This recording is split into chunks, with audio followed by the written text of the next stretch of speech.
Quero convidar você a abrir a Bíblia no livro de Números. Números, capítulo de número 9. Nós vamos ler a partir do versículo 15. O livro de Números, lá no começo da Bíblia, Gênesis, Êxodo, Levítico, Números, capítulo de número 9, a partir do versículo de número 15. Números 9, a partir do 15. Diz assim, Números, capítulo 9, versículo 15. No dia em que o tabernáculo foi levantado, a nuvem o cobriu, isto é, a própria tenda do testemunho, e havia algo parecido com fogo sobre o tabernáculo, desde a tarde até a manhã seguinte. E acontecia sempre assim, a nuvem o cobria, e de noite havia algo parecido com fogo. Sempre que a nuvem se levantava de cima da tenda, os israelitas partiam. E no lugar em que a nuvem parava, os israelitas acampavam. Os israelitas partiam ou acampavam quando o Senhor ordenava, permanecendo acampados durante todos os dias em que a nuvem parava sobre o tabernáculo. Quando a nuvem ficava sobre o tabernáculo muitos dias, os israelitas obedeciam à ordem do Senhor e não partiam. Às vezes a nuvem ficava poucos dias sobre o tabernáculo. Então, conforme a ordem do Senhor, permaneciam acampados e partiam quando o Senhor ordenava. Outras vezes, a nuvem ficava desde a tarde até a manhã seguinte. E quando a nuvem se elevava de manhã, eles partiam, de dia ou de noite. Quando a nuvem se elevava, eles partiam. Se a nuvem ficasse sobre o tabernáculo por 2 dias, ou por 1 mês, ou ainda por mais tempo, os israelitas permaneciam acampados enquanto ela estivesse sobre ele, e não partiam, mas quando ela se elevava, eles partiam. Acampavam ou partiam, quando o Senhor ordenava, cumpriam a ordem do Senhor que ele lhes tinha dado por meio de Moisés. Pai bendito, obrigado por mais uma vez nos reunir aqui, e por mais uma vez termos a certeza da Tua promessa que diz que o Senhor está conosco. Que o Senhor fale conosco, ó Pai, que o Senhor ministre ao nosso coração, à nossa mente, e que todo pensamento seja agora levado cativo ao Senhor, para a glória do Senhor e para o bem nosso mesmo, o bem da Tua igreja. Nós oramos assim, em nome de Jesus. Amém. O que guia a sua vida? O que guia a sua vida, de verdade? Quais são os critérios que você usa para tomar uma decisão, para dar um passo na sua vida? O que te serve como referência de bom ou mal, certo ou errado, devido ou indevido, próprio ou impróprio, ou estas não são categorias que você leva em conta na hora de tomar uma decisão? Se não são essas, quais são as categorias que prevalecem quando está diante de você um caminho ou outro? Qual deles tomar, que direção seguir? Tem gente que, por exemplo, é guiado pelo seu coração. Aquilo que eu sinto, aquilo que eu desejo, aquilo que eu quero, é esse o critério que eu tenho para tomar a decisão, para dar um passo. Mas Jeremias, capítulo 17, 9, já disse assim: o coração é enganoso, ele nos engana, é incurável, mais que todas as coisas, quem pode conhecê-lo? Há outros que tomam as suas decisões, seus passos na vida, a depender das circunstâncias, a depender das pressões, a depender das conveniências. Se o vento sopra para um lado, ele vai, se o vento sopra para o outro lado, ele vai. É aquela história, deixa a vida me levar. Há outros que dizem assim, eu não, pastor. Eu sou uma pessoa extremamente racional. O que rege a minha vida é a razão. Sou uma pessoa racional, mas a razão humana nem sempre tem todas as respostas. Há momentos que a razão não explica, não nos dá as respostas que precisamos para tomar a melhor decisão. Por isso que Provérbios 3:5 vai nos dizer assim, confia no Senhor de todo o teu coração e não te estribes no teu próprio entendimento. Quantas vezes na vida você tinha certeza que você tinha a razão, mas depois viu que não tinha razão. Estava enganado. Estava sinceramente equivocado. Deus te mostrou que você não tinha razão. A sua razão não foi suficiente para te conduzir no caminho da verdade. A razão nossa nem sempre nos dá todas as respostas. E há pessoas que são conduzidas pelas coincidências. Interessante. Tem gente que se deixa conduzir por coincidências que são espiritualizadas por ela mesma, ou por elas mesmas. Por exemplo, o caso de um irmão que estava para se decidir se ia ser missionário em Lima ou não, aí entrou numa padaria, pediu uma vitamina, e no liquidificador estava lá escrito Amilon, e no espelho, o contrário estava no Lima, e aí ele não foi para Lima, porque entendeu ter sido uma resposta.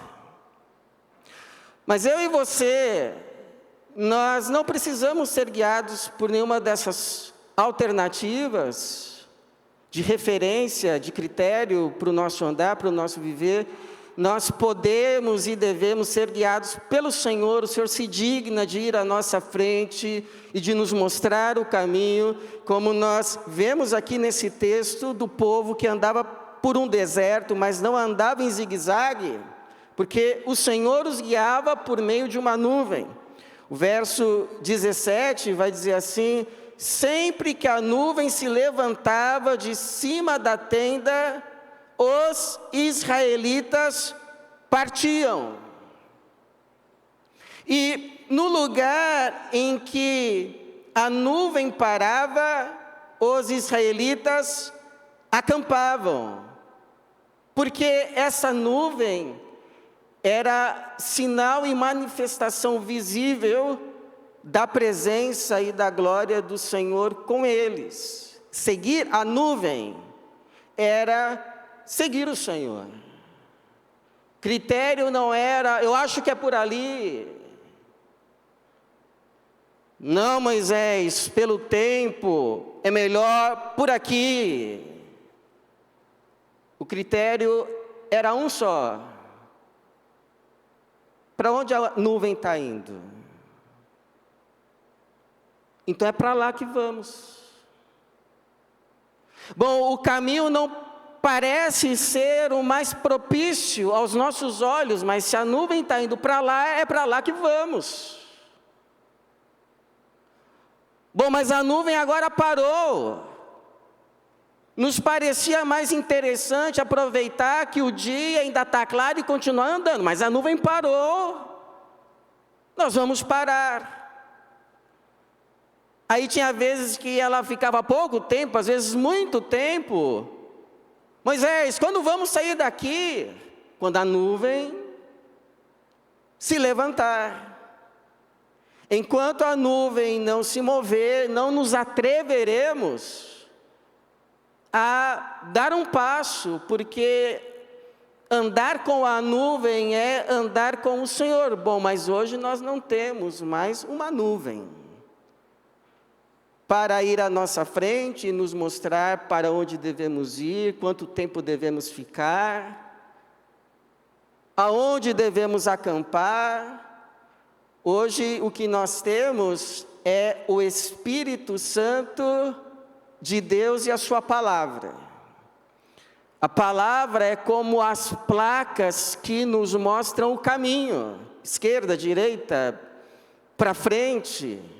O Espírito é o combustível que nos dá poder, nos dá forças para seguir o caminho. Agora, diante de tantos caminhos que em alguns momentos se colocam na nossa vida, como saber qual é o caminho que o Senhor, por meio da sua palavra e por meio do seu Espírito, nos indica? Porque nem sempre é tão claro, nem sempre é tão preto ou branco, às vezes há cinzas. E a gente precisa de um discernimento claro da parte do Senhor. Precisamos checar se estamos de fato ouvindo a voz do Senhor, ou se ela está se misturando com a voz da nossa vontade, a voz do nosso coração, a voz do nosso próprio desejo, a voz do nosso próprio entendimento, a voz dos nossos medos, a voz das nossas cobiças, a voz do nosso eu. Como saber se esse caminho é de fato o caminho indicado pelo Senhor? Esse texto, irmãos, para alegria e felicidade nossa, nos dá algumas respostas. E uma primeira é: saiba que de todas as questões que você tem que considerar para tomar um passo na vida, se você quer de fato andar com o Senhor, saiba que a questão das questões, a questão maior, a questão primeira, se não a única, a questão é o Senhor. Essa é a questão. Eu posso andar nesse caminho e de consciência tranquila dizer que estou com o Senhor. Interessante é que o tempo em que eles ficavam num lugar variava. Havia momentos em que a nuvem ficava meio-dia em determinado lugar e já se levantava. Pessoal, levantar acampamento. Mas a gente não está aqui a nem meio-dia, mas a nuvem partiu, a gente vai partir. E tinha vezes que ela ficava muito tempo em um determinado lugar, mas o versículo 22 vai dizer assim: se a nuvem ficasse sobre o tabernáculo por 2 dias, ou por 1 mês, ou ainda por mais tempo, os israelitas permaneciam acampados enquanto ela estivesse sobre ele, e não partiam. Não partiam. Mas quando ela se elevava, eles partiam. Interessante. Saber esperar, Deus se mover,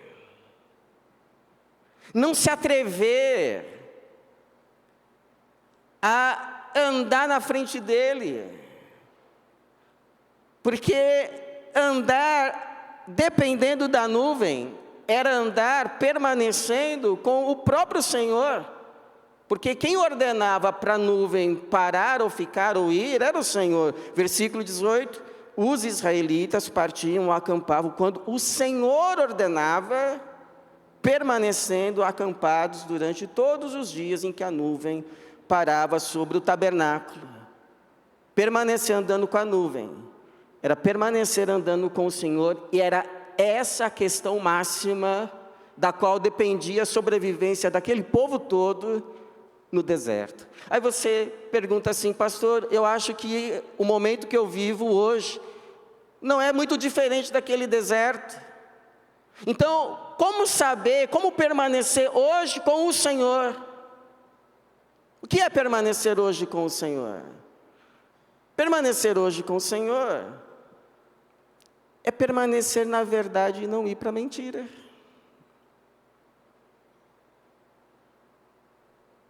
Eu posso ir para tal lugar na verdade, ou para aí eu vou ter que mentir? Permanecer com o Senhor é permanecer na luz, não ir para as trevas. Eu posso ficar em determinado lugar na luz, ou eu vou ter que me esconder? Permanecer com o Senhor é permanecer no amor. Ir ou ficar é uma questão de bem maior, ou eu estou pensando em mim mesmo? Porque o que adianta você ganhar o mundo e perder a alma? O que adianta você ganhar conforto e perder o sono? O que adianta você ganhar riquezas e perder a paz? Porque não permanecer na verdade, na luz e no amor, não é apenas não permanecer na verdade, na luz e no amor, é não permanecer na paz. Porque não existe paz longe do Senhor. Não existe paz longe do Senhor. Uma coisa é estar no meio do deserto, com lutas, dificuldades, mas em paz. O Senhor está comigo e eu estou com o Senhor.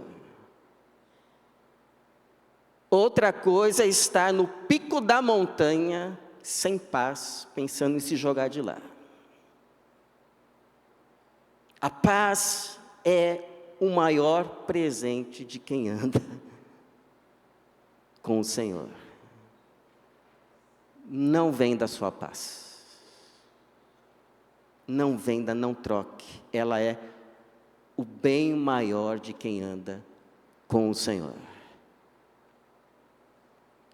É como disse uma vez Agostinho: fizeste-nos para ti, e a nossa alma está inquieta, perturbada, enquanto não repousa em ti.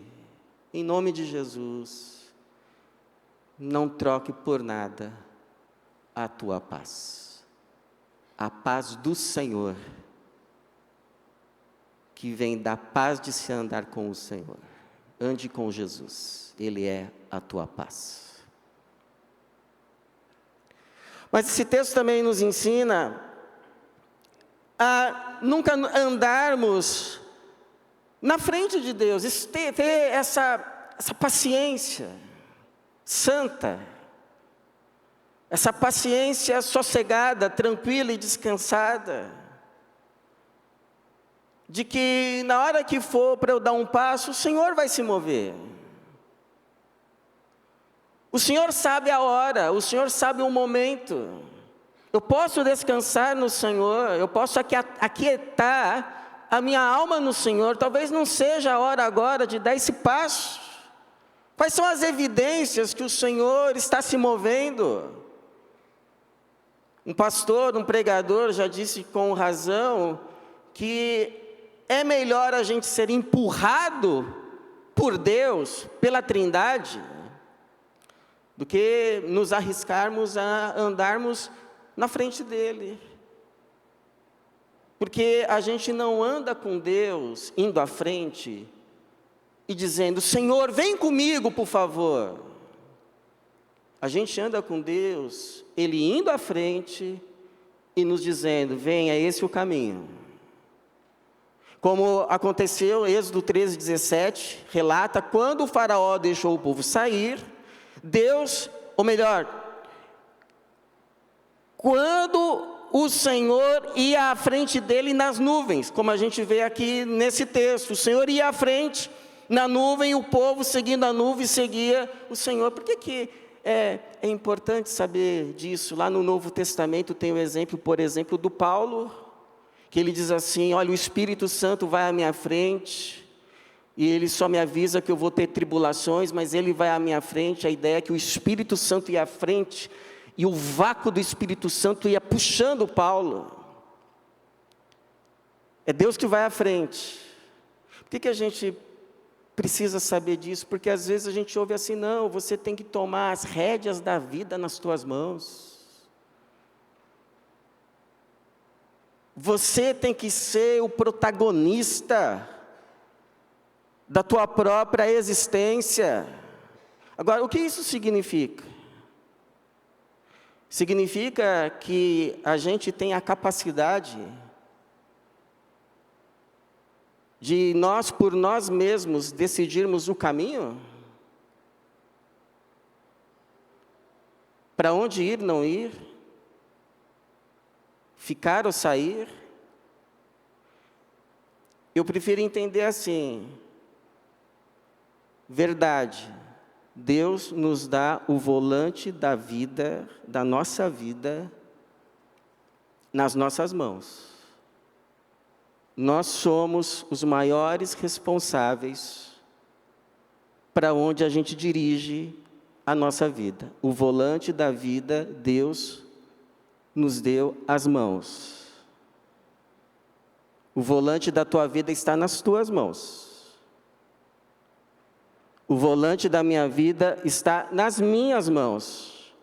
Ninguém é responsável mais do que eu mesmo para onde eu dirijo esse carro que eu chamo de vida. Não adianta depois jogar a culpa na mãe, no pai, no marido, na esposa, nos filhos. Responsável maior para onde a gente dirige a nossa vida somos nós mesmos. Não adianta depois culpar a Deus. Mas eu vejo assim: o volante Ele entregou para a gente, mas Ele vai no carro da frente, mostrando o caminho. Cabe a gente decidir seguir ou não. Ir à frente mostrando o caminho é prerrogativa exclusiva do Senhor. Decidir seguir ou não é prerrogativa exclusiva nossa. O volante está nas tuas mãos, mas à frente vai o Senhor. Qual a tua decisão?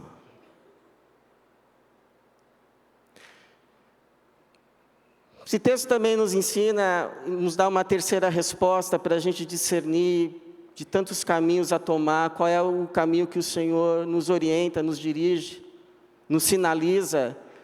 Interessante, irmãos, mas Deus nem sempre nos guia pelo caminho mais curto. Às vezes Deus nos guia pelo caminho mais longo. Tem aquela história, né, que a menor distância entre dois pontos é uma reta, mas nem sempre o melhor caminho é o caminho mais curto. Por exemplo, quando Deus tira o povo do Egito, Deus decide não os guiar pelo caminho mais curto, o caminho mais rápido. E por quê? Lá em Êxodo 13:17, diz assim: quando o faraó deixou o povo sair, Deus não o conduziu pela terra dos filisteus, embora fosse o mais curto. Pois disse, para que, caso enfrente guerra, o povo não se arrepende e volte para o Egito. Deus não guiou o povo pelo caminho mais curto, mas o guiou pelo caminho mais seguro. É por isso que nem sempre nós vamos entender o caminho do Senhor. Senhor, não era só virar ali? Para que essa volta toda, Senhor? A gente está perdendo tempo, Senhor. Senhor, por que o Senhor fechou essa porta? Era só passar por ela, Senhor, e a gente já chegava. Senhor, porque esse caminho que eu nunca planejei, eu nunca quis, eu nunca imaginei, nunca desejei. Por que, Senhor? Por que o Senhor está me conduzindo por esse caminho? Quando você estiver sendo conduzido pelo Senhor por um caminho que você nunca planejou, nunca desejou, nunca sonhou, você deve se lembrar de duas coisas, irmãos. Duas coisas. A primeira, o justo não vive por tudo que entende. O justo viverá por tudo que crê. O justo viverá pelo quê? Pela fé. E não uma fé que crê que Deus vai fazer tudo o que Ele espera. Mas uma fé que crê que ainda que Deus não faça o que Ele espera, fará o que é bom, porque Ele é bom, ainda que eu não entenda agora. Lembra que Jesus disse aos discípulos: o que eu faço agora vocês não entendem, mas entenderão depois. Confie, isso é ter fé. Eu sei do caráter de Deus, Deus não brinca com a nossa vida. Deus nos ama e quer o nosso bem mais do que nós mesmos. Então nós confiamos e andamos. Senhor, se o Senhor está comigo, então está bom. Não estou entendendo, mas se o Senhor está comigo, eu sei que o Senhor tem um propósito bom. Eu vou confiar no Senhor, porque o teu caráter é bom. E nessa hora você precisa muito lembrar de Isaías 55, 8 a 9, esse texto você tem que ter não só grifado na sua Bíblia, mas gravado, gravado, na tua mente e no teu coração, que diz assim: porque os meus pensamentos não são os vossos pensamentos, nem os vossos caminhos são os meus caminhos, diz o Senhor. Porque assim como o céu é mais alto do que a terra, os meus caminhos são mais altos do que os vossos caminhos, e os meus pensamentos são mais altos do que os vossos pensamentos. Amém, irmãos? Vamos confiar no Senhor. Eis que tenho planos de paz. Eis que tenho planos de paz e não de mal, para vos dar uma vida e um futuro. Confia no Senhor. Confia no Senhor. Descansa a sua alma no Senhor. Louvado seja o Senhor, que nos guia, não nos abandona.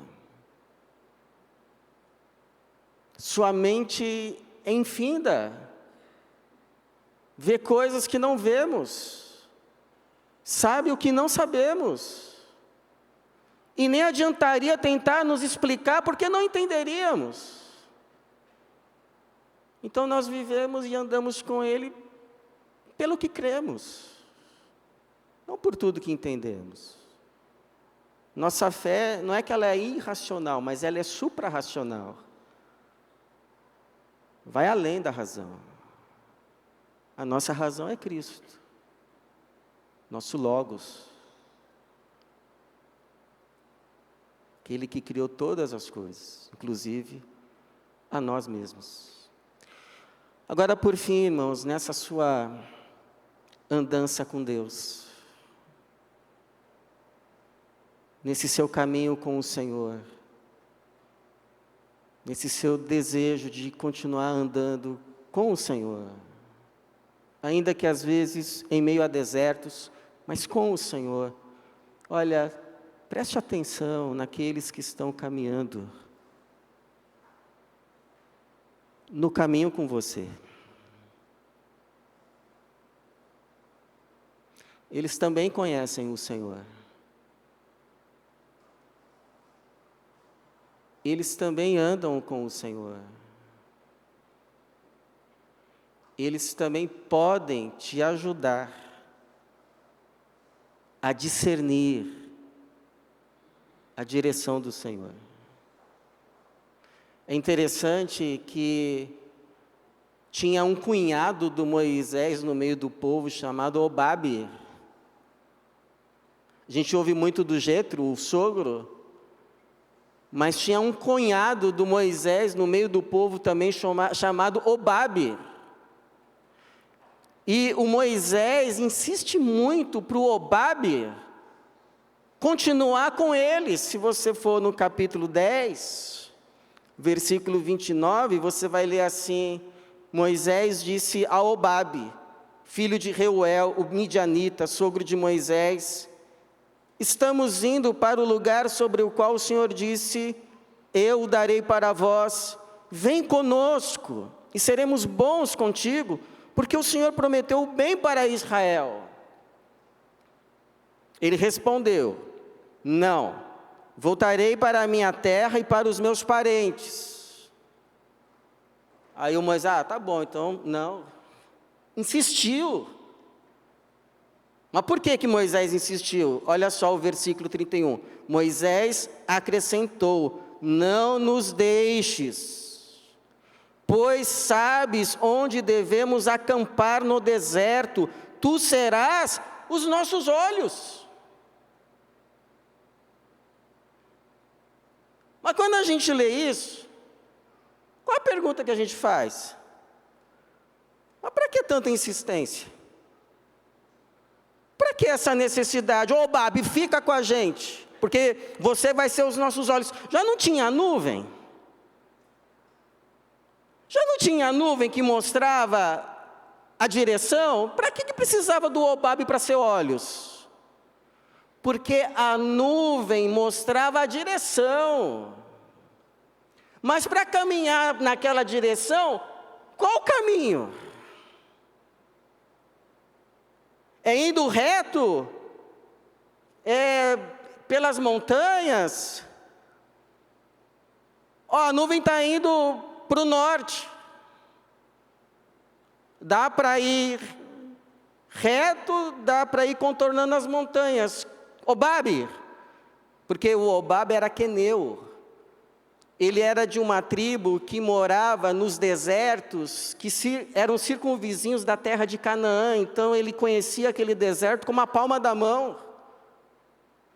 Sabia onde tinha água, onde não tinha, onde tinha perigo, enfim. Obabe, está indo para o norte a nuvem, mas qual o caminho? Aí o Obabe, a gente podia ir por esse caminho mais curto aqui, mas nesse caminho aqui não vamos encontrar lugar para todo esse povo acampar. É melhor a gente ir contornando as montanhas, e a gente vai encontrar inclusive água. Então tá bom. É para o norte, mas não é por aqui, é contornando as montanhas. Então o Obabe era tipo um Waze.